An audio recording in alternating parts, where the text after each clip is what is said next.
Students, তোমরা যারা semester 3-তে philosophy general subject নিয়ে পড়ছো, তোমাদের মধ্যে অনেকেরই এসিসি A2 এই পোর্শনটা রয়েছে। তো এই পোর্শন যেটা রয়েছে সেটা হলো বিজনেস এথিক্স। এখান থেকে কিছু ইম্পর্টেন্ট কোশ্চেন দিচ্ছি। প্রথমে দেখো 15 মার্কসের যে কোশ্চেনগুলি রয়েছে, নাম্বার 1-এ রয়েছে ব্যবসায়িক নীতিবিদ্যার গুরুত্ব আলোচনা করো। এই প্রসঙ্গে অংশীদারের ধারণাটি ব্যাখ্যা করো। 2, কর্মক্ষেত্রে নৈতিকতা পরিচালনার দিক নির্দেশগুলি এবং সুবিধাগুলি আলোচনা করো। 3, মানবিক সম্পদের পরিচালনার নৈতিকতা সম্পর্কে সংক্ষেপে আলোচনা করো। এ প্রসঙ্গে কিভাবে নীতিবিদ্যার সাহায্যে অনৈতিক কার্যাভ্যাস দূরীভূত করা যায়। 4, সুসংহত ব্যবস্থাপনার বিভিন্ন উপাদানগুলি সম্পর্কে আলোচনা করো।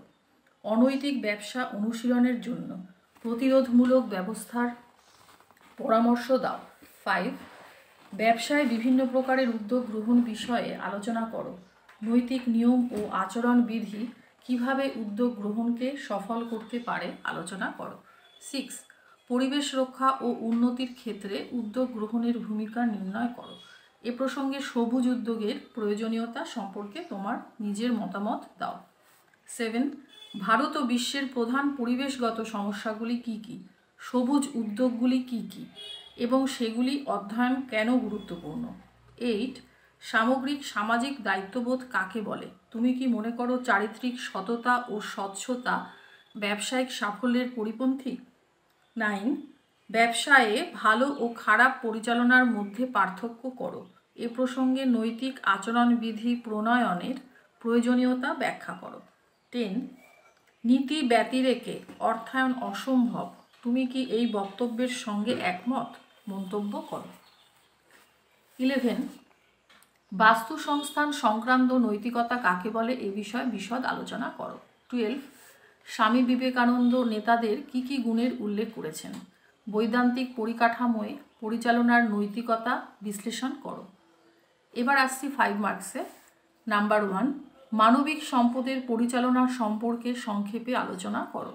2, ব্যবসায়িক নীতিবিদ্যার মূল বৈশিষ্ট্যগুলি কি কি। 3, ব্যবসায়িক নীতিবিদ্যা পঠনের প্রয়োজনীয়তা সম্পর্কে সংক্ষেপে আলোচনা করো। 4, কর্পোরেট সামাজিক দায়িত্ববোধ কাকে বলে। 5, ব্যবসায়ে স্টক হোল্ডার কাদের বলে। 6, দীর্ঘস্থায়ী উন্নয়ন কাকে বলে।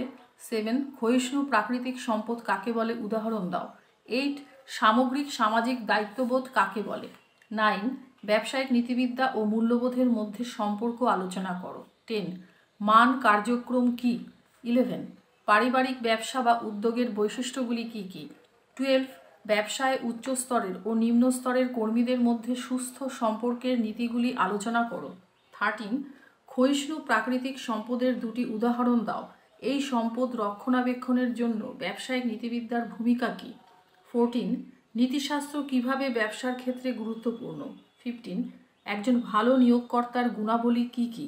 16, ব্যক্তিগত নৈতিকতার নীতি কাকে বলে। মোটামুটি যে কটা কোশ্চেন দিয়েছি ভালোভাবে পড়ো, আশা করি এখান থেকে তোমরা পরীক্ষায় কোশ্চেন কমন পেয়ে যাবে।